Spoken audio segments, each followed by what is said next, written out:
दोस्तों आदाब। पिछले 15 दिनों से आज के इस मुशायरे और कवि सम्मेलन की चर्चा सोशल मीडिया पे मुसलसल रक्स कर रहा है और हम लोगों के लिए भी एक नया अनुभव, एक नया तजुर्बा होगा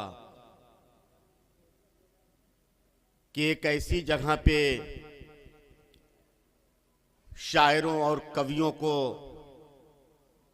अपने विचारों को प्रस्तुत करने का मौका मिलेगा,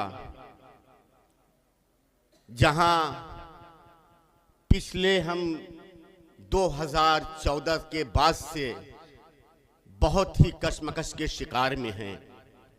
ख्यालात की आजादी, विचारों की स्वतंत्रता एक अनचाहे तरीके से हमें जकड़े हुए है। खुशी की बात यह है कि आज हम एक ऐसे कार्यक्रम में शिरकत कर रहे हैं जहां पढ़ने वाला और सुनने वाले दोनों सताए हुए हैं। और वो सताना जिस्मानी तकलीफ से भी ज्यादा तकलीफ देह है कि हम अपनी बातों को अपने अंदर समेट कर बैठे रहें, जिसका इजहार जिसको व्यक्त ना कर सके।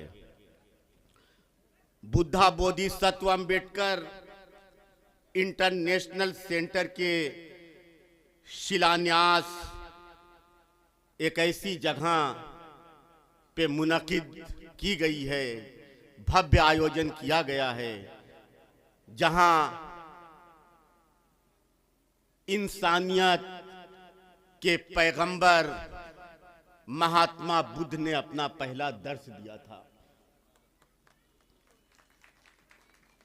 और ये भी खास मौका है कि अभी 2 रोज पहले 26 नवंबर को हम लोगों ने यौम आईन यानी संविधान दिवस भी मनाया है।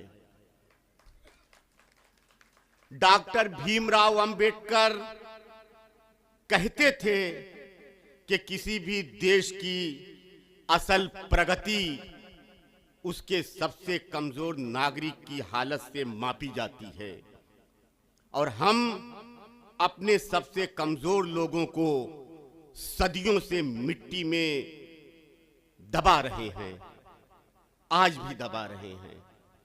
आज भी एक बच्चा किसी गांव के स्कूल में अपनी जाति की वजह से पानी नहीं पी सकता।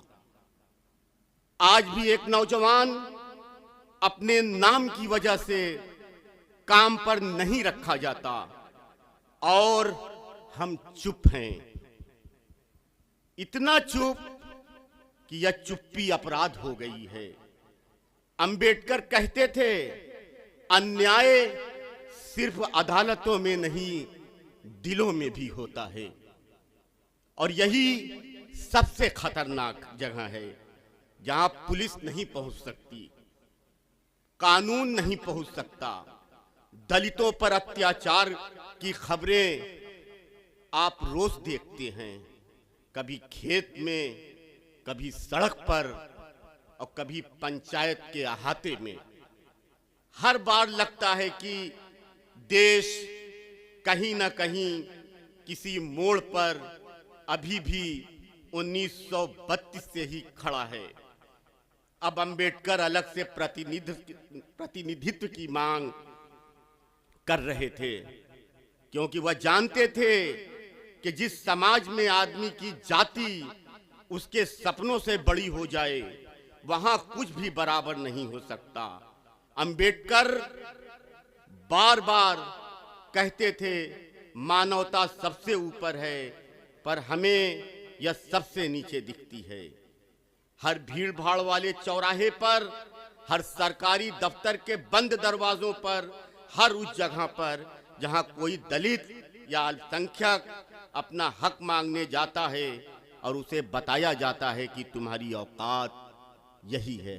हजरात, आज के मुशायरे का सेंट्रल पॉइंट यही शीर्षक ही होगा, और हम जानते हैं इसमें हमारे तमाम शुअरा या तो आपसी भाईचारगी या देश की प्रगति या संविधान या इस मुल्क में रात दिन होने वाली घटनाओं को ही कविता की शक्ल में पेश करेंगे। मोहब्बत की बातें, माशूक की बातें भी दरमियान दरमियान में होंगी, लेकिन ये एक मिशनरी मुशायरा और कवि सम्मेलन है। आइए, चूंकि आज का ये मुशायरा और कवि सम्मेलन बनारस में हो रहा है, बनारस वो अजीमुशान धरती जहां एक छोर पे बाबा रविदास जी का मंदिर है, तो कबीर हैं, तुलसी है, नानक हैं, और कई ऐसे खानकाह हैं जहां इंसानियत और भाईचारगी का दर्स दिया जाता है। उस हवाले से मैं 4 मिसरे पेश कर रहा हूं कि यही मिट्टी हमारे पूर्वजों का एक खजाना है, इसी मिट्टी से आए हैं, इसी मिट्टी में जाना है। यही मिट्टी हमारे पूर्वजों का एक खजाना है, इसी मिट्टी से आए हैं, इसी मिट्टी में जाना है। कला का केंद्र है काशी, यहीं बनती है वो साड़ी, मुसलमान जिसका ताना और हिंदू जिसका बाना है। मुसलमान जिसका ताना और हिंदू जिसका बाना है।